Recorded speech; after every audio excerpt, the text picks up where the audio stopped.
for all. That is a county I desire. And I know that is the county that you want and that the people of Nairobi desire. As leaders, we are responsible for achieving it. Tom Joseph Mvua said, there are no supermen who are going to come. It is upon us to change our county. I ask you once again, members, to rededicate yourselves to making Nairobi that green city under the sun. We expect that this plan will guide our city's journey as we look towards the future into all sorts of exciting ways that yet keep faith with the vision that we have, the vision that we share, that will expand infrastructure and service networks within the city.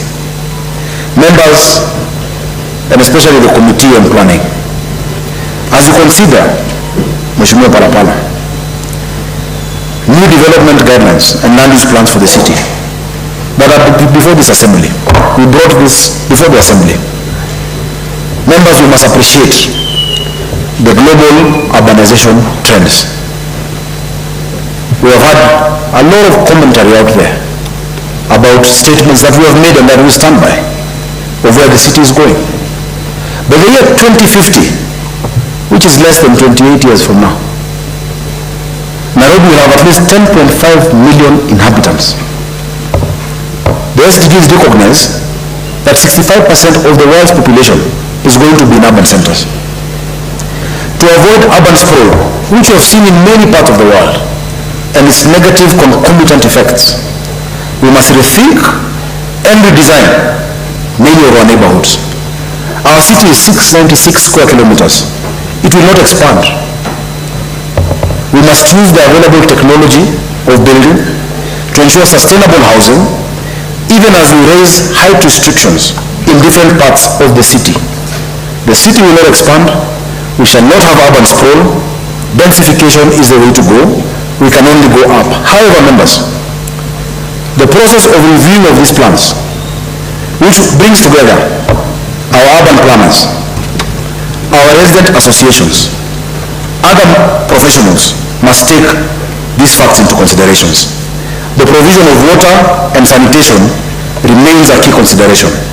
I am grateful to our development partners who have actually committed billions of shillings to expand our sewer networks, to expand our water networks, and to expand that necessary infrastructure. Let no one imagine that we will just issue a blank check for uncontrolled development before the infrastructure that is required to go hand in hand with it. But we must start socializing ourselves. By the 1976 urban master plan of a city of 1 million people cannot hold in 2024 for a city that is looking to the future. We must ensure there is provision of green spaces in every building plan considered, and I am sure that that will be incorporated in the guidelines before you. Strict adherence to development control guidelines, plot ratios, ground clearance, as well as provisions of social amenities in healthcare, in education, in recreation, and in mobility. Traffic assessments must be done. I am grateful to the government of the United States of America, who have committed to us $60 million, which currently translates to around 8 billion shillings through the Millennium Challenge Corporation, to finance our land use and mobility planning as well as our infrastructural development, including part of the buses for the BRT, in a threshold program that will cover the next few months. Additionally, that will lead to what we call a compact program, which goes above the tune of $700 million. I will be joining His Excellency the President in a state visit to the United States of America on invitation of the government of the United States to make sure that you, the leaders of Nairobi, who represent the people of Nairobi, are able to follow this development that's coming to our city, and that the people of Nairobi are able to benefit from it. As leaders of this county, because we had the new plan. The new plan provided a framework for detailed planning of the city. After the new plan, there were supposed to be local area plans for each and every area. During the time of the NMS, they advertised for different plans. I remember Airport North, Woodley, It never happened. And we said, instead of piecemeal plans, this MCC support of $60 million can enable us, on the foundation of new plan, to actually do the Nairobi Urban Master Plan moving forward. As leaders of this county, we need not just look at the day-to-day running of the city or the quarterly plans, but also Nairobi of the future. Just as those who made the last master plan of the city in the 70s, they had a vision for the city decades hence. We too now must plan today for the Nairobi our grandchildren will inherit. The future will not plan itself. It is for you to plan and to look at it. And that is why this year we are going to consult widely. We are soon gazetting the Nairobi Vision 2050 Task Force that will create a comprehensive new development plan for our city, building on the steps and the foundations I have mentioned. I ask you members to be part of that process. We'll have our resident associations part of that process. We'll have our engineers, our architects, we'll have urban economists, we'll have all the sectors, our traders, our market people, public transport operators, the matatu people. All of them will come and participate in this year-long process of Nairobi Vision 2050. When President Mwai spoke about 2030 in the year 2002, people thought it was a long way ahead. It was 28 or so years ahead of that time. The year 2050 is about the same period of time from now. We must start now. And thereafter, every decade plan, every CIDP, every annual plan, every flagship project shall build into that city, that global hub that God has blessed us with a gift of location, that from Nairobi you can be in New York in 13 hours, that from Nairobi you can be in Dubai in 5 hours, you can be in Amsterdam in 8 hours, you can be in London in 8 hours. In fact, it's always strange, you can go to New York in 13 but you come back in 11.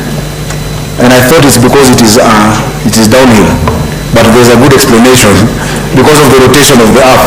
Somebody said the pilot just steps on the clutch and they go down from New York to Nairobi.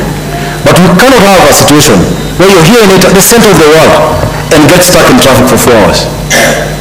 We must take advantage of a global capital, the only one in the world, where you can be sitting looking at animals in their natural, unspoiled, untouched habitat, and in the background is the skyline of a capital city. It's only Nairobi. We can only take advantage of that if we plan the future. So members, I ask you to support Nairobi 2050. So this great historic city of great consequence, many of you may not know the building you're in was once the tallest building in East Africa from 1935 because of the clock tower. But Nairobi then also got the first Commonwealth Charter in the world given by the Duke of Gloucester. We have such a rich heritage. But Africans then were not allowed in this building. And only those who could be allowed to come in at the then gallery, or those who owned land. Our fathers were heroes of the past. You are the architects of the future. Members, I ask you to give me your support. For if we work together, then this city, in the words in Jeremiah 33:9, will be the city that brings God renown, joy, praise and honor before all nations on earth that will hear of all the good things the Lord has done for it. And they will be awed by its prosperity and peace. To our Muslim brothers and sisters, during this last special 10 days of Lailatul Qadr, I ask you to pray for Nairobi and to pray for Kenya. For God's peace, protection and prosperity. Saum Makbul, and I wish you a happy Eid al-Fitr.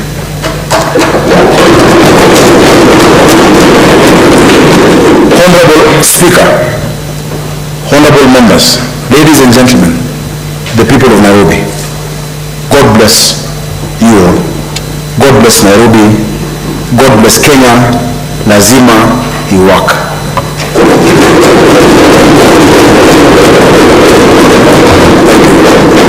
Honorable Speaker, pursuant to Section 32J of the County Governments Act, I hereby submit to the County Assembly the annual report on the implementation status of county policies and plans as well as the address that I have given for subsequent debate by the House. Asante sana.